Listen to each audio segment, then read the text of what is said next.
হাই friend, মোৰ লগত আজি এজন বিশেষ উদীয়মান কণ্ঠশিল্পী আছে। ইয়া দীপাংকৰ, মোৰ ভাইটিয়ে হয়।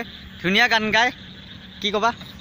নমস্কাৰ, মই আজি গীত গাব লৈছোঁ। যদি ভুল হয় আপোনালোকে সোধাই ল'ব। মই গীতটো গাই দিছোঁ। কোৱা।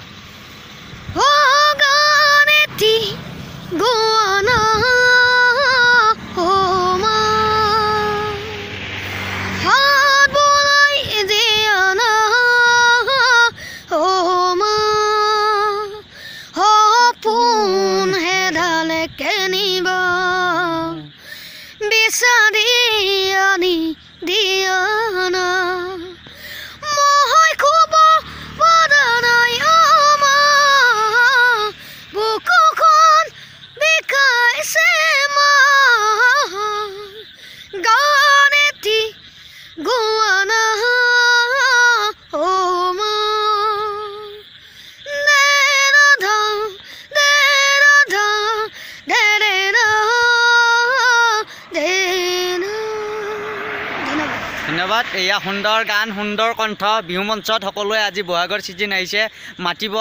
তাৰপিছত ডাঙৰ ডাঙৰ গায়কক মাতি পেলাই ইমান টকা পানী খৰচ কৰে। এইবিলাক আমাৰ উঠি অহা নৱপ্ৰজন্মক ইহঁতক চান্স দিয়ক, ভাল লাগিব। আৰু মোৰ লগত আছে সিয়াক, এতিয়া মই বোলে গাড়ীখন চলাব দিব লাগে, তেহে গানটো গালা। বাৰু যি নহওক, ভাল লাগিল যিসকলে চাই আছে, ধন্যবাদ। ভিডিঅ'টো লাইক কৰিবি, শ্বেয়াৰ কৰি দিব, যাতে এই বিহু মঞ্চত দুখীয়া ঘৰৰ ল'ৰা অলপমান মঞ্চ পায়, হয় নহয়? কিবা ক'বা তুমি?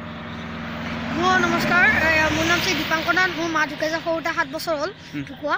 আৰু মই এইফালে দেউতা আৰু এটা বিয়া কৰাইছে মা।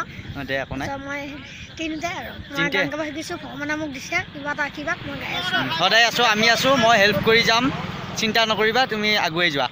ধন্যবাদ। Thank U.